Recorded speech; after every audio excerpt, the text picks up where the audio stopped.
Selamat datang di podcast Beritanda, beragam info mata undaan, menyajikan beragam informasi kesehatan dan gaya hidup sehat.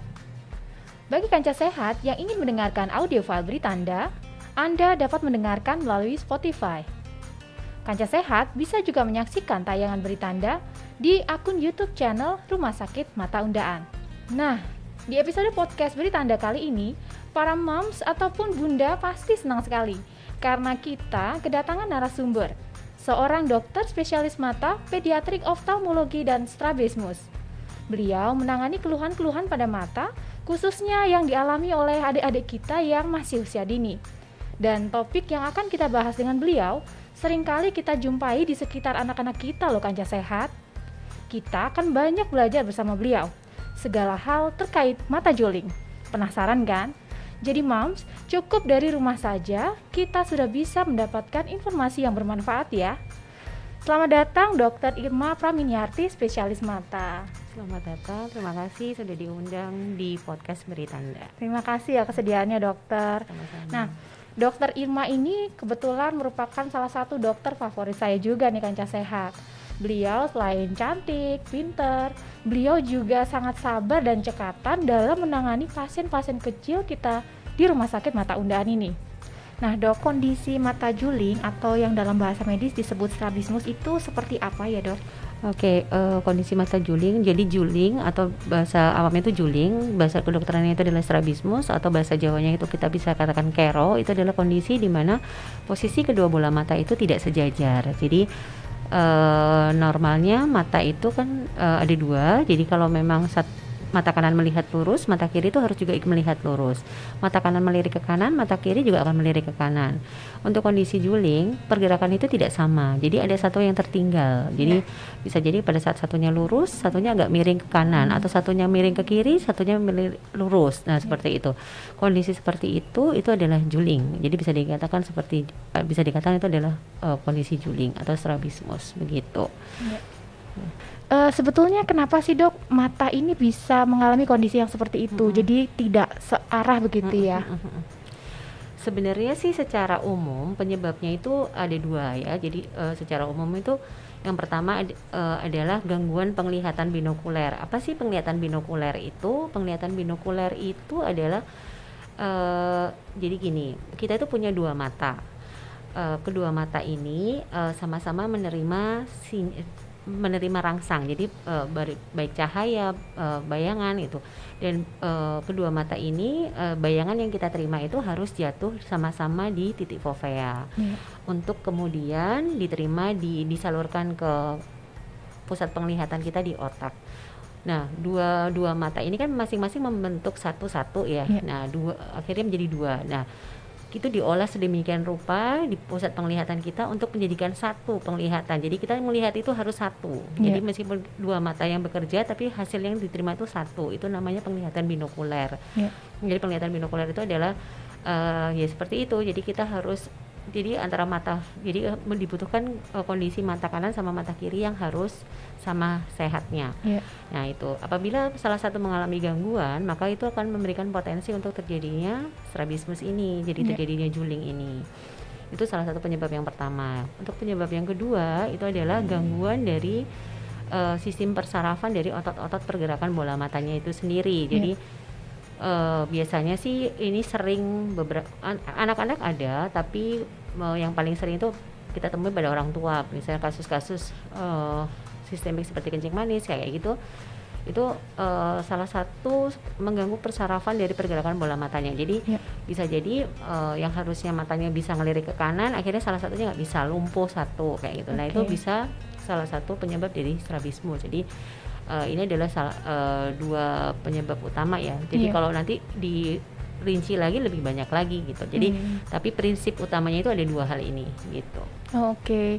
Tapi apakah memang kondisi mata juling ini hanya bisa terjadi pada anak-anak saja, dokter? Enggak. Jadi mata juling ini seperti tadi saya bilang, memang ada yang memang hanya bisa pada anak-anak, tapi juga bisa pada dewasa. Jadi kalau anak-anak ya ada jenis-jenis juling tertentu yang terjadi pada anak-anak, tapi untuk pada dewasa biasanya terkaitnya sama kelainan sistemik. Jadi kalau kelainan sistemik itu ya kan tadi saya bilang kayak kencing manis, darah tinggi, ataupun kayak pasca trauma itu juga bisa menyebabkan juling ini. Jadi nggak harus semuanya pada anak-anak. Oke.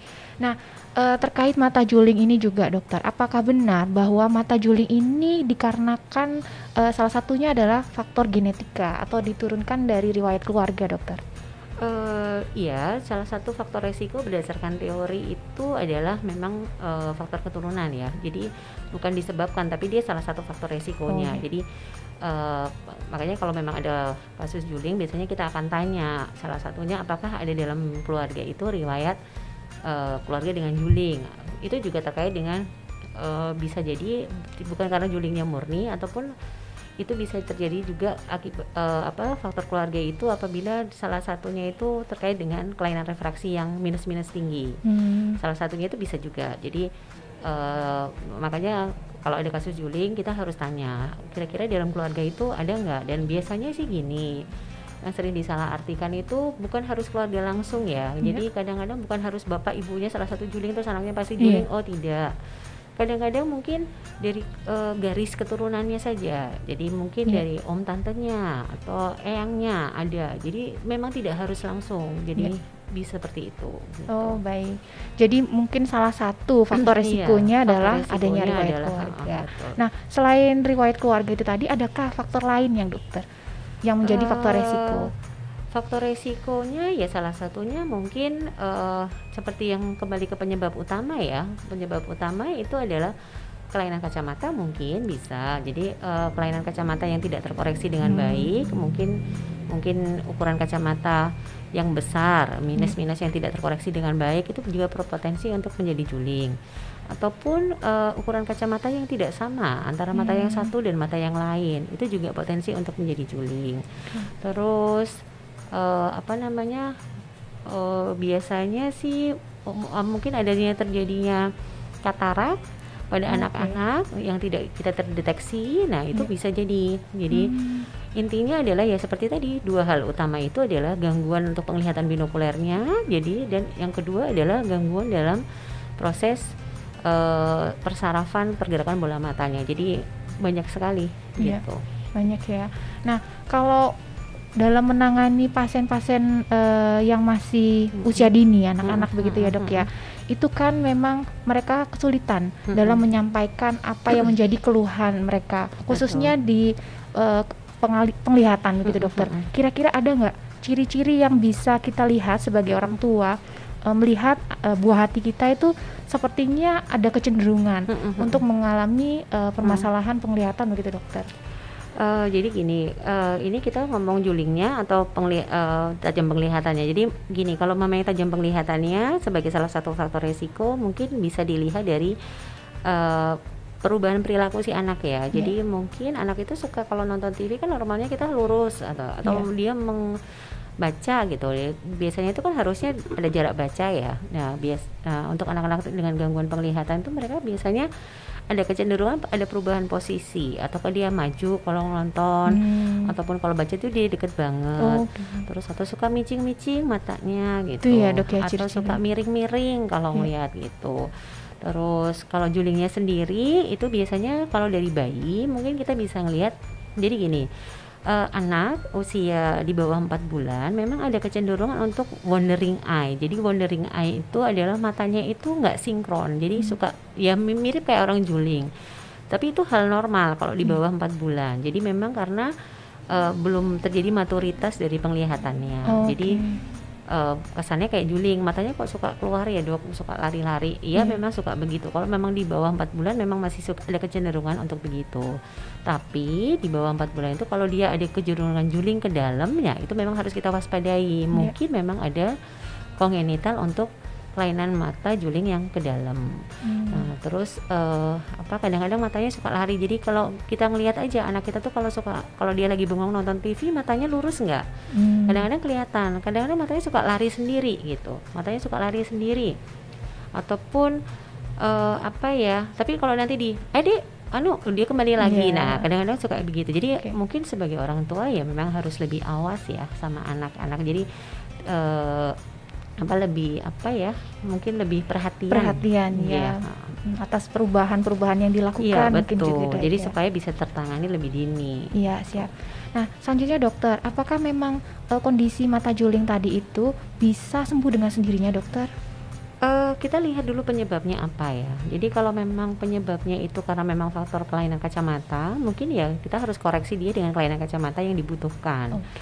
Tapi kalau memang kondisinya itu memang karena gangguan dari persarafannya ataupun memang karena adanya deprivasi atau sesuatu yang menghambat penglihatan, jadi kayak mungkin ada katarak Iya. atau mungkin ada kelainan di korneanya atau apa, ya mungkin jalan satu-satunya operasi. Iya. Terus kalau toh memang kayak gangguan pergerakan persarafan, pergerakan otot-otot bola matanya, itu juga mungkin bisa disiasatinya juga ya, pilihannya hanya operasi. Tapi biasanya kita lah coba dulu dengan cara-cara non operatif ya. Kalau memang gangguannya dari gangguan persarafan itu, kita latih dulu dengan cara kita tutup salah satu mata yang kuat itu, kita tutup supaya matanya itu terkondisikan gitu. Untuk ke tengah. Tapi kalau memang dengan observasi itu sampai beberapa bulan tidak ada perbaikan, ya pilihannya hanya operasi.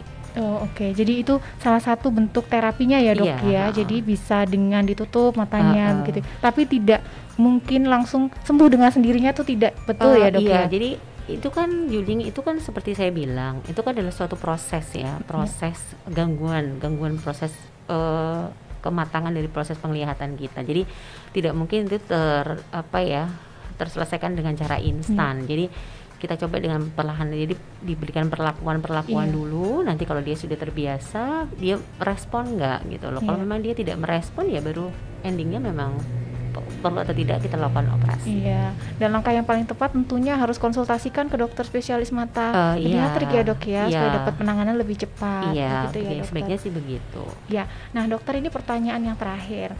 Apakah mata juling ini bisa dihindari, sedini mungkin dihindari? Dan jika memang dihindari, mungkin dari Dokter Irma adakah tips yang bisa digunakan oleh para bunda-bunda di rumah dan orang tua yang sedang menyaksikan tayangan podcast Beritanda ini, seperti apa begitu, Dok? Oke, kalau dihindari sih mungkin kalau penyebabnya bukan gangguan sensoris ya, kita bilang gangguan sensoris itu gangguan persarafan dari otot-otot pergerakan bola matanya, mungkin seperti kelainan kacamata ya memang itu adalah salah satu cara untuk menghindari. Jadi dalam arti kita harus bisa mendeteksi secara dini kira-kira anak kita bermasalah nggak sih penglihatannya, ataupun mungkin apakah memang ada masalah dari penglihatan salah satunya kayak gitu. Jadi itu adalah cara-cara untuk menghindari terjadinya juling yang berkepanjangan. Tapi kalau memang sudah terjadi, ya mau tidak mau ya memang harus diterapi begitu. Gitu ya, Dok ya. Nah, itu ya para bunda dan moms yang ada di rumah, seru banget pembahasan kita pada hari ini. Kita semakin bisa mengenali mata juling pada anak-anak setelah mendengar penjelasan dari Dr. Irma Praminiarti, spesialis mata. Banyak sekali ilmu yang sudah beliau bagikan. Dan pada kesempatan kali ini, Dr. Irma sebagai salah satu dokter subspesialis pediatrik oftalmologis dan strabismus di Rumah Sakit Mata Undaan Surabaya sudah berbagi begitu banyak kepada kita. Terima kasih atas sharing ilmu yang sudah diberikan. Sama-sama. Ya, Dok. Nanti kita undang lagi untuk sesi podcast Beritanda berikutnya. Semoga bermanfaat ya. Iya. Bagi Kanca Sehat yang masih ingin berkonsultasi lebih lanjut tentang kesehatan buah hati Anda tercinta, silakan tanyakan kepada tim customer service kami tentang jadwal Dr. Irma ya. Bisa melalui telepon ataupun bisa chat ke WhatsApp kami yang ada di Rumah Sakit Mata Undaan. Kanca Sehat, tetap dukung kami dengan selalu mengikuti segala informasi yang terupdate dan menarik dari Rumah Sakit Mata Undaan. Pesan kami, tetap jalankan protokol kesehatan, selalu gunakan masker, jaga jarak aman, dan makan makanan yang bergizi. Nantikan kembali tayangan podcast Beritanda selanjutnya. Sampai jumpa dan salam mata sehat.